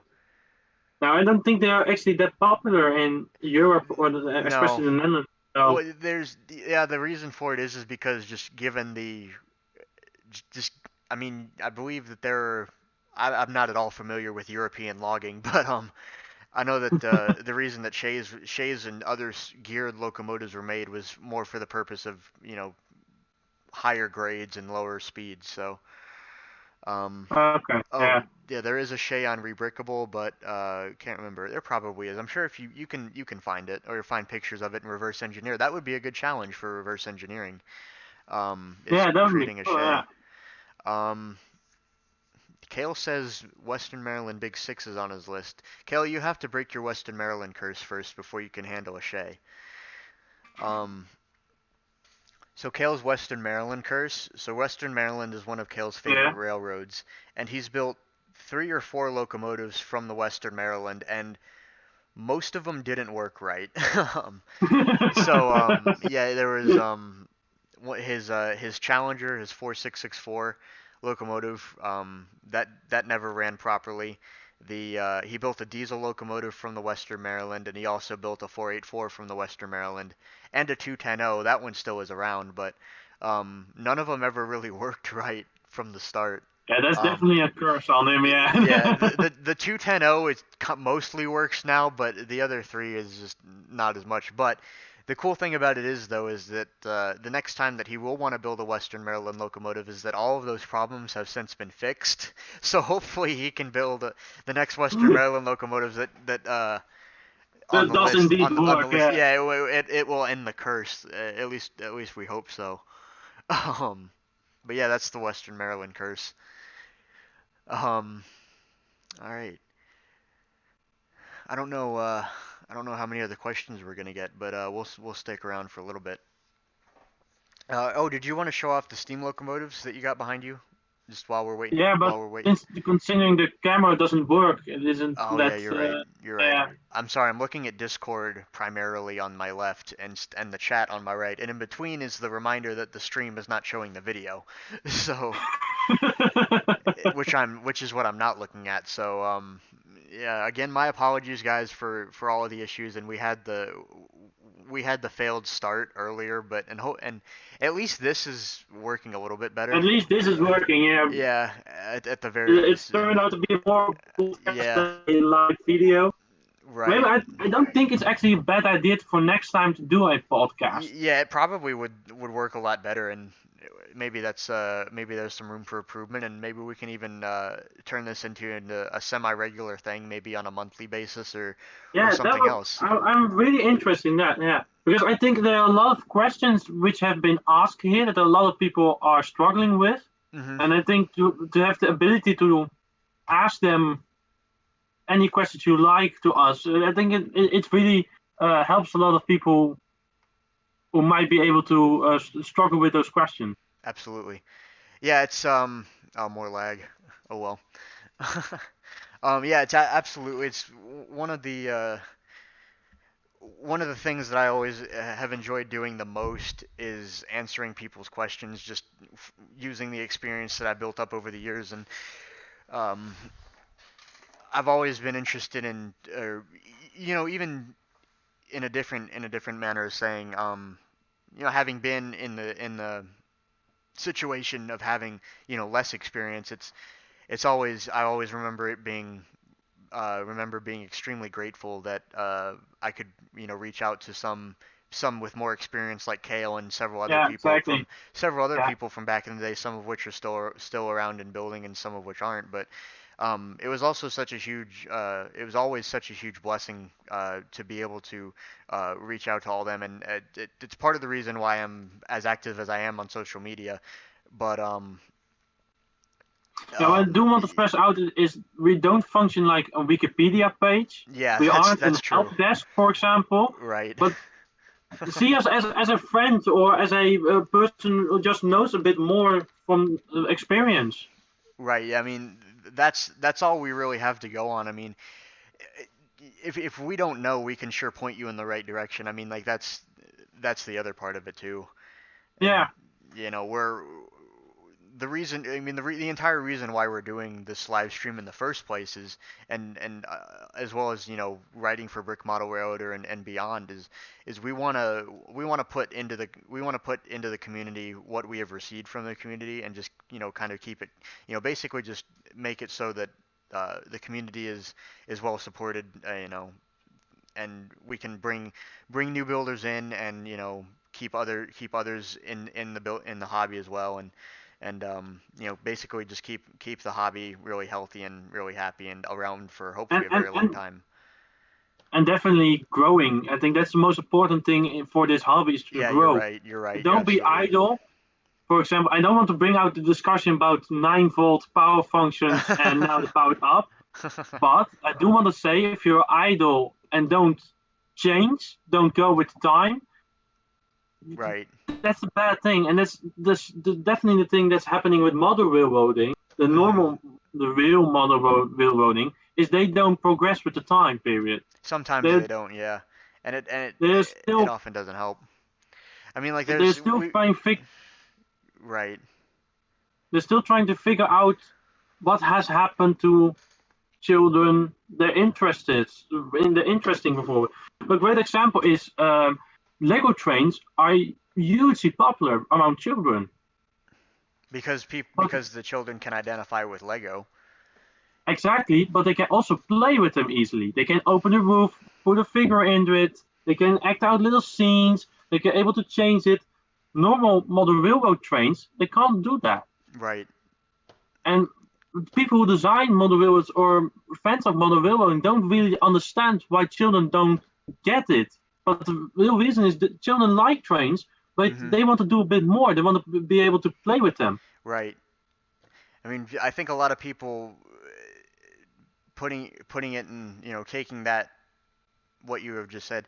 I think a lot of people forget the fact that or can forget the fact that they were in the same place at some point. Just like, Yeah, exactly. Yeah. I'm a much I would say I'm a very detail oriented and hardcore modeler, but of course I didn't always used to be. I was for the longest time in my childhood I was just you know do whatever, in a manner of speaking, and so Hmm.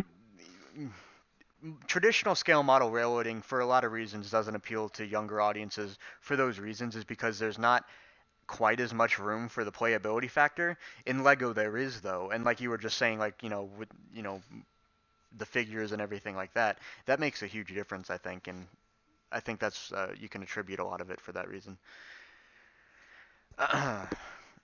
Yeah, exactly. And Irwin like I says said, 4.5 volt is a system for real model railroaders. there was a quite interesting question before that. Is there something like OK Brickworks in Europe? No, I don't believe there's the same company as that, because OK Brickworks prints 9-volt curves, if I'm correct, right? Yeah, they do. Yeah, no, there isn't a company that does that in the Netherlands.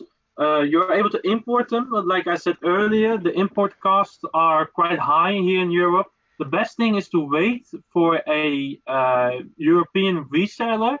I'm currently contacting a couple of friends who are looking into the possibility to become a reseller for certain Lego pieces, certain third-party made Lego pieces. Right. Um, yeah, they also do the decals and stickers. Do you know if anybody does that in Europe as well, or yeah, There are a still? couple of German, just normal model railroad companies who make those decals.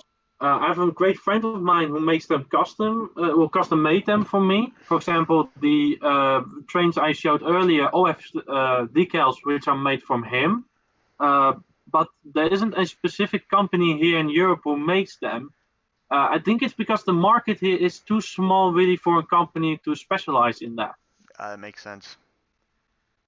Makes plenty of sense. Oh yeah, Ray's is just saying in the chat it's tricky for decals is there's no one specific outlet, which I guess makes sense.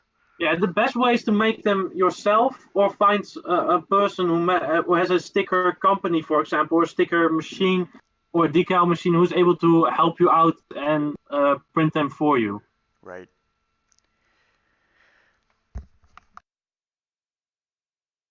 All right. Okay. Well, I think we're about ready to wrap up. It's about 4:30 for me and 10:30 for Enrico. I'd like to thank everybody for all the questions. That was some actually extremely good questions and very Yeah. thought-provoking and good questions. And thank you very much for your support during the stream and your comments and everything like that. We both appreciate it very much. And again, I want to apologize for all the trouble that we've had. maybe next time it will, be more of a podcast style, or it'll just be 100% pure audio. But we'll see, and Yeah, we'll see. I think it's we'll uh, we'll we'll continue to.